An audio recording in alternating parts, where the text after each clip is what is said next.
When Friday the 13th became cursed, it's October 13th, 1307, and dawn breaks over Paris and across France. Something unprecedented is happening in every city, every town, every village. Soldiers are simultaneously kicking down doors, dragging men from their beds, and slapping them in chains. By sunset, thousands of the most powerful men in Europe are in prison. Their crime? Being members of the most elite military order in Christendom. This is Friday, October 13th, 1307, and it's the reason you still get nervous when the 13th falls on a Friday. The men being arrested that day weren't criminals or traitors, they were the Knights Templar, warrior monks who had spent 2 centuries protecting Christian pilgrims fighting in the Crusades, and building what was essentially one of the world's first international banking systems. They were also the richest and most powerful organization in medieval Europe, and that was their death sentence. The man orchestrating this mass arrest is King Philippe IV of France, and he's not doing this for justice or faith. He's doing it because he owes them so much money that his kingdom is bankrupt, and he's deciding it's easier to destroy his creditors than to pay his debts. This is the story of how the most famous military order in Christian history went from humble pilgrimage protectors to international bankers to victims of the medieval's worst, greatest financial conspiracy. Let's dive into the rise and fall of the Knights Templar. So welcome to Faith and History. My name is Norman, and this channel exists to tell stories because theology and facts live within stories. If you find yourself nodding along and learning something, please like and subscribe. And if you know someone that might be interested in this story, please share this with them. This is how this channel grows. It's a small thing. It lets the algorithm know to share our content. All right, let's dive into this episode. Chapter 1, The Noble Beginning. Jerusalem, 1119. The Holy City has been in Christian hands for 20 years since the First Crusade. But the roads leading to it are death traps. Muslim raiders attack Christian pilgrims constantly.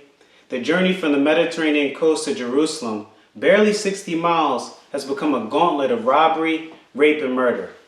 Pilgrims who spend their life savings to visit the Holy Land often don't survive to see it. So enter Hugues Dupois, a French knight who's horrified by what he's witnessing. He's watched too many defenseless pilgrims get slaughtered on roads that should be safe for Christian travelers. So Hugues does something unprecedented. He forms a military order dedicated to protecting pilgrims, not for profit, not for glory, but out of pure Christian charity. He gathers 8 other knights, all of them giving up wealth, marriage, and worldly ambition to take monastic vows. They swear oaths of poverty, chastity, and obedience. They commit to living like monks while fighting like warriors. King Baldwin II of Jerusalem is so impressed by their dedication that he gives them quarters in his palace, which happens to be built on the site of Solomon's temple, hence the name, the Poor Knights of Christ and the Temple of Solomon. The Knights Templars, for their first 9 years, these 9 men patrol the pilgrim roads alone, no papal approval, no official recognition, no financial backing. Just 9 warrior monks trying to make the journey to Jerusalem survivable for ordinary Christians. But here's what makes their story so remarkable. It works. Word spreads across Europe that there are finally safe roads to travel to Jerusalem. Pilgrim traffic increases dramatically, and the Holy Land, which had been largely cut off from European Christians, becomes accessible again. So the church takes notice in 1129. The Council of Troyes officially recognizes the Templars and gives them a formal rule of life written by Bernard de Clairvaux, the most influential monk in Europe. But Bernard also gives them something unprecedented: permission to kill in service of Christ. Regular monks are forbidden to shed blood under any circumstances. The Templars are commanded to kill when protecting pilgrims and defending the faith. This creates a new type of religious life, the warrior monk, men who pray 7 times a day and kill without sin. Soldiers who take vows of poverty while wielding the finest weapons money can buy. The concept electrifies medieval Europe. Finally, it's a way for knights to serve God without giving up their martial calling. A way to fight that's not just honorable, but holy. So donations begin to pour in from across Christendom. Kings, nobles, merchants, and peasants all contribute to the Templars' cause. They give them money, land, weapons, horses, everything needed to expand the revolutionary new order. And by 1150, the Templars have grown from 9 men to thousands. They have castles and farms across Europe and the Holy Land. They become the stock troops of the Crusades, the elite fighting force that every Christian king wants on his side. But they've also become something else, something they never intended to be: rich. Chapter 2, The Accidental Bankers. It's Cyprus, 1191. A Templar knight named Geoffrey stands in the courtyard of a fortified monastery, watching a group of pilgrims prepare for the final leg of their journey to Jerusalem. Among them is a wealthy merchant from London who approaches with a problem. "Brother Geoffrey," the merchant says, "I need your advice. I've heard that bandits on the road to Jerusalem specifically target wealthy pilgrims. They torture people to find hidden gold, but I can't make this pilgrimage without funds. I need money for food, lodging, offerings at the holy sites." It's a dilemma every wealthy pilgrim faces. You need money to survive the journey, but carrying money makes you a target for every thief between Cyprus and the holy city. So Geoffrey has an idea that seems simple, but will change the world. "Leave your gold here with us in Cyprus, and we'll give you a letter with a special seal. When you reach your house in Jerusalem, present the letter, and we'll give you the same amount in local currency." It's brilliant. The merchant travels light and safe, and the Templars, who need to transport funds between their various properties anyway, can handle the money transfer. Everyone benefits. So word spreads quickly. Within months, people are depositing money with Templars in London and withdrawing it in Jerusalem, or depositing it in Paris and withdrawing it in Antioch. The Templar network, originally built for military purposes, becomes one of Europe's first international banking systems. But here's where things get interesting. The Templars realize they don't need to keep all the deposited gold sitting in vaults. Most of it just sits there while pilgrims are traveling. So they start lending it out at interest to local merchants and nobles who need capital. This is revolutionary. Before the Templars, if you needed to transfer money across long distances, you had to physically carry it, risking robbery and death. If you needed a large loan, you had to find a local money lender who might charge huge interest rates. The Templars offer both services at rates that are reasonable and with security that's unmatched. Who's going to rob a heavily armed warrior monk? Who's going to default on a loan from an order that has castles and armies? So the kings start even using Templars for financial services. King Louis VII of France deposits his royal treasury with the Templars in Paris. Richard the Lionheart finances his crusades through Templar loans. And the Pope himself, he uses Templars to transfer church funds across Europe. But they're also still warriors, monks bound by vows of personal poverty. Individual Templars can't own property or accumulate wealth. They sleep in dorms, they eat communal meals, they wear simple robes. So where does all this banking profit go? It goes into the order itself. They get better weapons, they build stronger castles, and they get larger armies. And with that comes political influence. But here's the thing. They're keeping meticulous records of every transaction. They know exactly how much every king owes them, every deposit made, and every loan outstanding. Their financial ledgers are the most accurate and comprehensive in Europe. The record keeping will eventually be their downfall, because when a king owes you an enormous amount of money, those ledgers become evidence because of his debt. And if you're wealthy and powerful enough to threaten his throne, those same ledgers can become evidence of your crimes. So they're starting to become arrogant. They're exempt from local laws, they're immune from taxation, and they're only answerable to the Pope in Rome. The humble knights who started by protecting pilgrims for free have become the most powerful institution in the medieval world. And power, it turns out, has a way of corrupting even the most noble intentions. But there's something else happening that the Templars don't fully appreciate.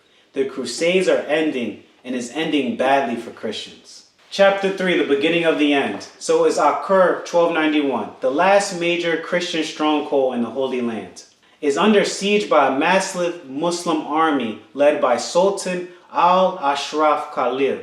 After 2 centuries of crusades, Christian control of the Holy Land is about to end forever. Inside the city, the Knights Templars are making their final stand.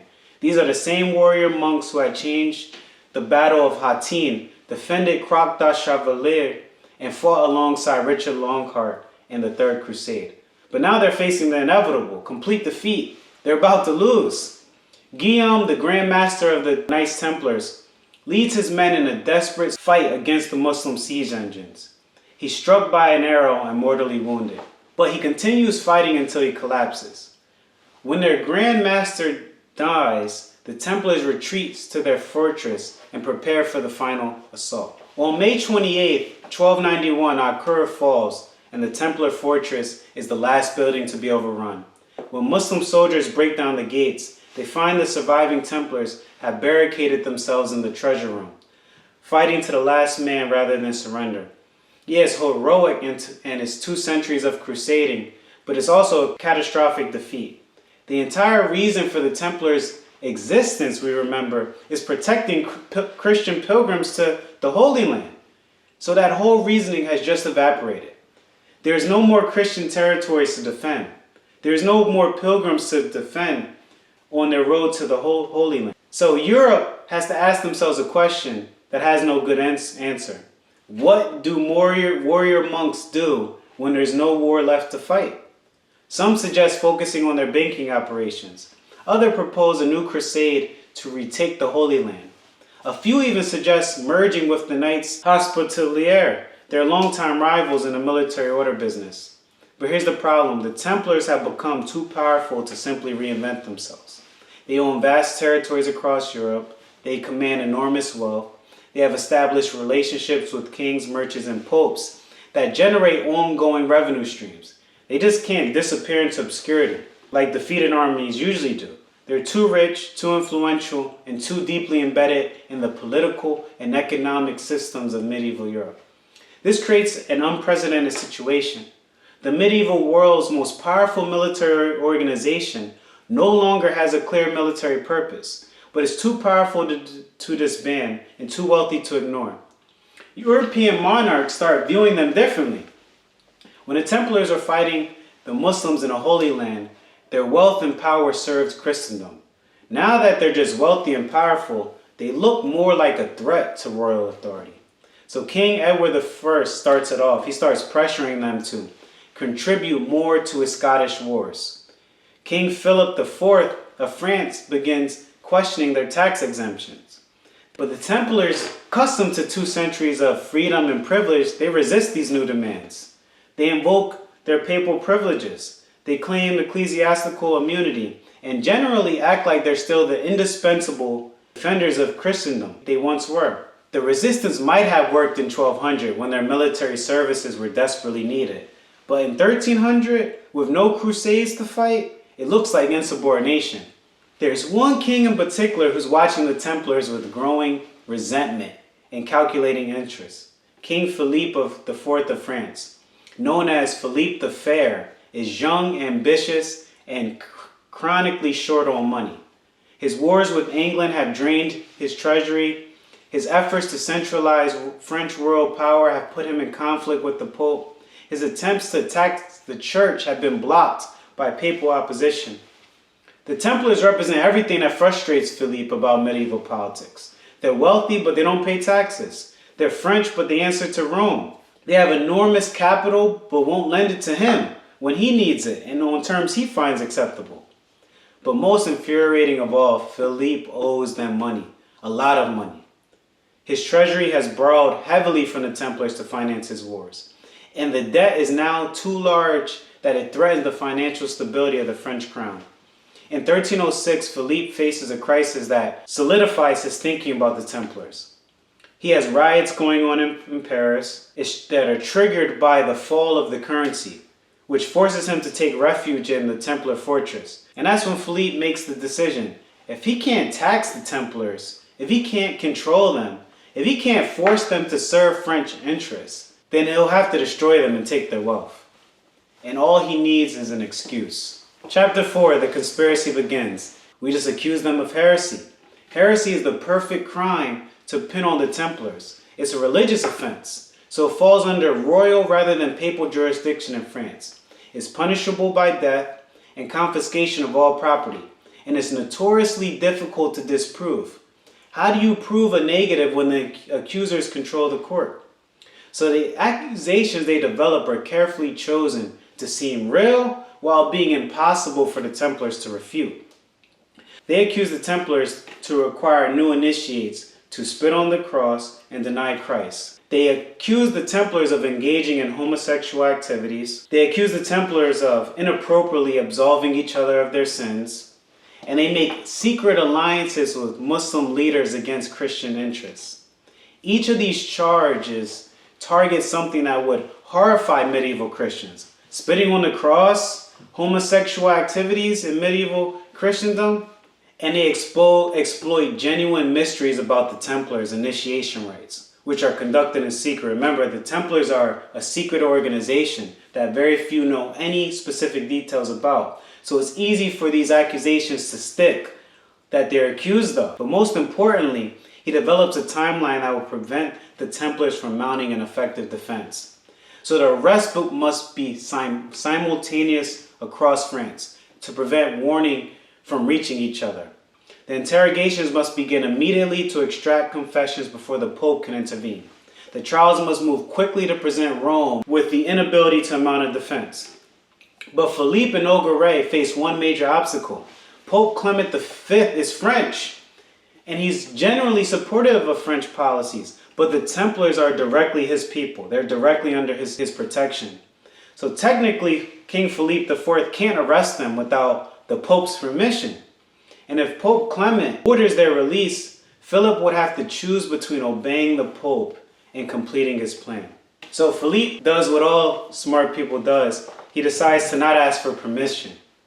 He'll present Clement with all this evidence of the Templars' wrongdoings. And Philippe's plan is brilliant. He'll present so much evidence against the Templars that it will force Pope Clement's hands. So in August 1307, Philip sends secret orders to royal officials throughout Europe and throughout France. The orders are sealed and marked, not to be opened until October 13th. Each order contains detailed instructions for the simultaneous arrest of every Templar in the kingdom and to seize all their property and immediate transfer of Templar assets to royal control. It's the fateful October, Friday the 13th. He plans to arrest all of them, seize all their property, and it was supposed to happen simultaneously, all at one time. But there's one more element that makes Philippe's plan truly diabolical. He's chosen Friday, October 13th, as the date for the arrest, specifically because it will create maximum psychological impact. In medieval Christian culture, Friday is already considered unlucky. Why? Because Christ was crucified on a Friday. The 13th is ominous because there were 13th people at the Last Supper, and the 13th guest, Judas, betrayed Christ. So by arresting the Templars on Friday the 13th, Philippe is sending a message that goes beyond legal or political considerations. He's suggesting that the Templars are themselves a form of betrayer, like Judas, that their destruction is actually divinely ordained by God, and that anyone who opposes him is opposing God's will. This is medieval propaganda, psychology, and political theater rolled into one masterpiece. Chapter 5, Friday the 13th.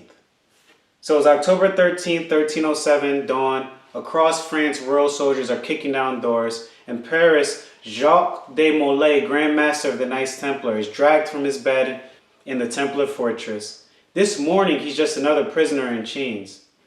In Normandy, and by noon, every Templar in France, from the Grand Master to the lowliest serving brother, is in custody. More than 600 men arrested simultaneously in a single morning in the most comprehensive police operation in medieval history. But the arrests are just the beginning of Philippe's plan. Phase 2 begins immediately, extracting confessions through torture. So Jacques de Molay, as Grand Master, he receives special attention. He's not just tortured, he's systematically broken down through a combination of physical pain and psychological pressure and spiritual manipulation. But the psychological torture is even more effective than the physical pain. So on October 24, 1307, 11 days after his arrest, Jacques de Molay breaks and he signs a confession admitting that the Templar initiation rites did include denying Christ. that they did spit on the cross, and that they did engage in homosexual acts.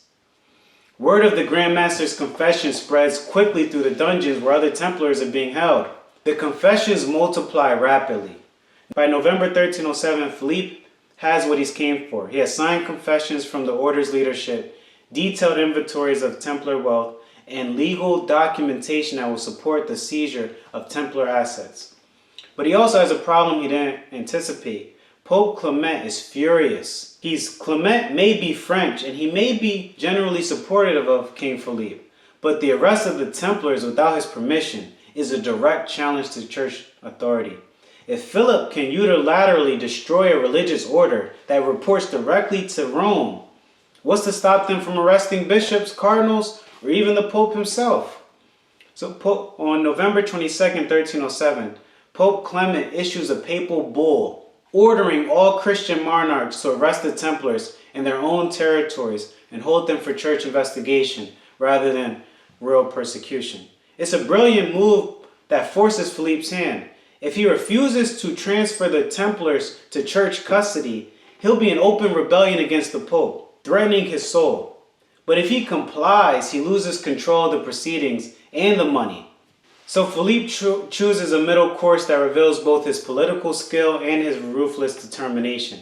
He agrees to transfer the Templars to church custody while retaining control of their property, pending final resolution of their legal status. It's a masterful compromise that gives Clement, the Pope, the appearance of authority while ensuring that Philippe keeps the only thing he really cares about, the money.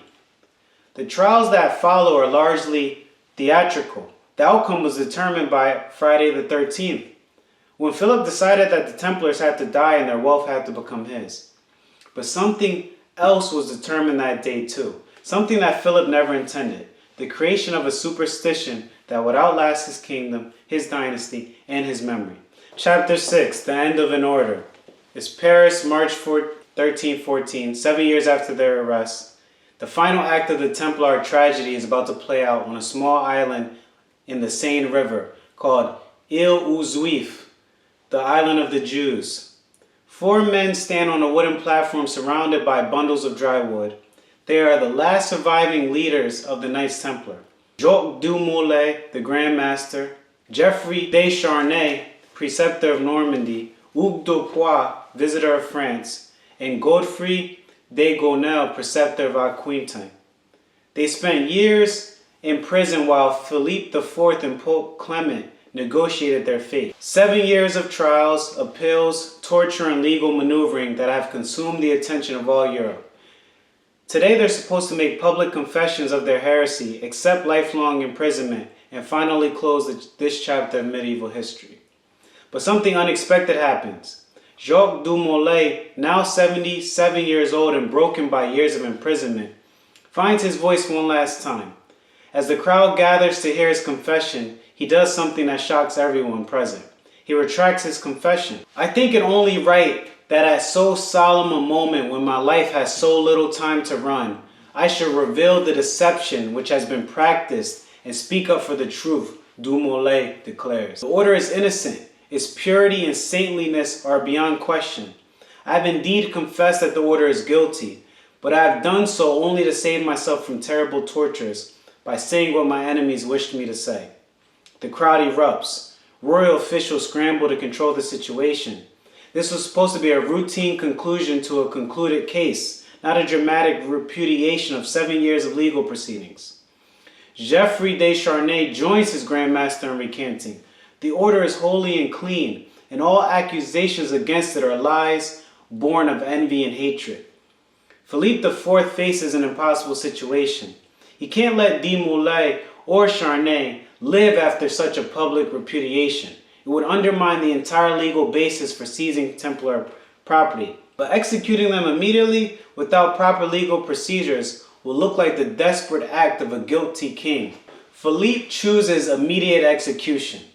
Without consulting Pope Clement, without convening a proper tribunal, without following any of the legal procedures that have supposedly governed this case, Philip orders Du Molay and Charnay burned alive that very day. As the flames rise around the 2 old knights, Jacques du Molay makes one final declaration that will echo through history. God knows the truth, and the truth will out. I die innocent of these charges, and God will vindicate the order. Before this year is over, both the Pope and the King will stand before God's judgment seat to answer for their crime. It sounds like the desperate curse of a dying man, but within 8 months, both Clement V and King Philippe IV are dead. Clement from a sudden illness in April, and Philippe from a stroke in November. The supernatural timing of these deaths combined with du Molay's dramatic final words creates a legend that will outlast the historical facts. For centuries afterwards, people will whisper that the last Grand Master of the Templars cursed his enemies from the flames and that God answered his prayer. But the real tragedy isn't supernatural, it's political and financial. In the 7 years between the Templars' arrest and execution, Philippe IV has systematically looted their entire estate. Templars' lands have been sold to loyal supporters at below market prices. Templar gold has been melted down and recoined with Philippe's image. And Templar financial records have been destroyed or altered to hide the extent of the royal crown's debt. The banking system that took the Templars 2 centuries to build has been dismantled and its assets absorbed into the French royal treasury. International trade routes that depended on Templar financial services have been disrupted. Merchants who held deposits in Templar banks have lost their savings. Most tragically, the original mission that inspired 9 French knights to protect pilgrims has been completely forgotten. And by 1314, no one even remembers that the Templars began as a charitable organization dedicated to serving the poor and the vulnerable. What started as a noble calling to protect Christian pilgrims has ended with the Grand Master of the Order burning alive with the king, while the king steals the money that was supposed to fund that protection. Other European monarchs followed Philippe's example, seizing Templar properties in their own territories and dividing the wealth among royal supporters. Edward II of England dissolves the English Templars in 1312. The German and Spanish branches are absorbed into other military orders or simply disbanded. By 1320, the Templars have completely disappeared from European history. 2 centuries of military service, financial innovation, and religious devotion has been erased by a French king's greed and the Pope's weakness. The few surviving Templars either join other religious orders under assumed names or disappear into obscurity. The vast network of castles, monasteries, and commercial properties that once stretched from Scotland to Cyprus is divided among new owners who have no connection to the order's original mission. But while the institution memory of the Templars fades, their legend grows. The dramatic circumstances of their destruction, combined with their mysterious initiation rites and enormous wealth, creates a mythology that will inspire conspiracy theories for centuries. People begin to whisper that some Templars escaped with their great treasures, that they founded other secret societies dedicated to eventual revenge, that they possessed ancient knowledge or religious relics that threatened the established church. None of these theories are supported by historical evidence. The reality is much more simple and tragic. A corrupt king destroyed a religious order to steal their money, and the Pope allowed it to happen because he was too weak to stop it. But legends are often more powerful than facts, and the legends of the Knights Templar will outlive both the French monarchy and the medieval papacy that destroyed them. The destruction of the Knights Templars didn't end with Jacques du Molay's execution. It created ripple effects that changed medieval Europe in ways that Philippe IV never anticipated. The collapse of the Templars' banking network disrupted international trade for decades. Merchants who had relied on Templar letters of credit suddenly found themselves unable to conduct businesses across long distances. The sophisticated financial instruments that the Templars had pioneered, essentially the first checks, wire transfers, and international loans, disappeared overnight. Italian banking houses like the Medici eventually filled the void, but it took generations to rebuild the level of financial sophistication that the Templars had achieved. The destruction of their records also meant that centuries of commercial and financial knowledge were lost forever. More immediately, Philippe IV's successes in destroying the Templars encouraged other monarchs to challenge church authority in their own territories. If the King of France could unilaterally destroy a papal military order and seize their assets, why couldn't other kings do the same with church property in their kingdom? The result was a cascade of conflicts between secular and religious authorities that weakened both the papacy and the stability of medieval politics. The Great Western Schism, the Consular Movement, and the eventual Protestant Reformation all have roots in the precedent that Philippe set when he decided he was above papal authority. The precedent was unmistakable. If the King of France could destroy the most powerful military order in Christendom and seize their wealth, then papal authority was not absolute. Other European monarchs quickly learned this lesson. When they looked at their own territories and saw wealthy monasteries, extensive church lands, and ecclesiastical courts operating beyond royal control, they began to ask the same question that Philippe had asked. Why should religious institutions be exempt from royal authority? The cascade effect was immediate and lasting. Edward II dissolved the English Templar properties within 5 years. German princes began challenging church privileges in their territories, and Spanish monarchs absorbed Templar holdings into royal-controlled military orders. Each successful challenge to ecclesiastical authority made the next one easier to justify. By 1378, the papacy itself was in crisis. The Great Western Schism produced competing papal claimants, each backed by different European powers. The spectacle of multiple infallible popes excommunicating each other shattered any remaining illusion of unified church history. The Consular movement's attempts to subordinate popes to councils further demonstrated that even within the church, traditional authority structures could be successfully challenged. So when Martin Luther posted his 95 Theses in 1517, the institutional framework of medieval Christendom had already been fatally compromised by 2 centuries presidents, begun with Philip's destruction of the Templars. The Protestant Reformation was not simply a theological revolution sparked by one German monk's religious convictions. It was a political shattering of established norms that had been building for centuries.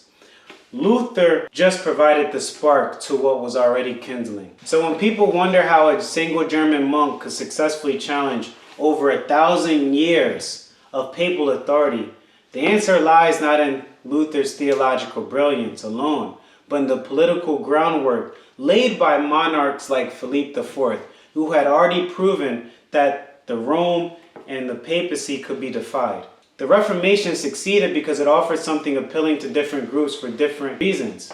Yeah, there were some sincere reformers, Luther, who genuinely believed they were purifying Christianity and returning to biblical truth. But there was also some secular powers who saw Protestant theology as convenient justification for what they had long wanted to do anyway: assert control over religious institutions and seize the church's wealth. German princes who supported Martin Luther were not necessarily convinced by his theology. I mean, he was overthrowing 1,500 years of tradition. They were motivated by the same calculation that had driven Philippe IV 2 centuries earlier. They supported Reformed religion, allowed them to challenge the Pope, confiscate monastery lands, and control ecclesiastical courts, and to redirect church revenues to their own treasuries. Like we see so often in history, the motivation was money and power. The theological language of reform provided perfect cover for what was essentially a massive transfer of wealth and power from religious to secular institutions. This is why the Reformation spread so rapidly among rulers, while often facing resistance from ordinary believers. Kings and princes across Northern Europe quickly grasped that the Protestant theology offered them something the papacy never could: religious justification for royal supremacy over church institutions. Because we know up until that time, the church was the head. But they had learned from Philippe's example that challenging the church's authority could actually be done successfully, and it was profitable and politically advantageous. States had proved they possessed both the will and the ability to resist church authority when religious institutions become obstacles to royal power. Luther's call for princes to reform the church was not revolutionary. It was simply asking them to do what King Philippe had already demonstrated was possible through force, that you could deny God's church. So when you encounter political movements today that wrap themselves in theological language, remember the lesson of Pope Philip IV and the Protestant princes. Religious arguments, just like what King Philippe used against the Templars, a lot of times is just effective cover for very worldly and secular ambitions. The purity of their language rarely guarantees the purity of political motives. The Knights Templar learned that lesson too late, and they paid for it with their lives on Friday the 13th. Thank you for tuning in to Faith and History. My name is Norman, and I look forward to sharing another story with you guys soon. Much love.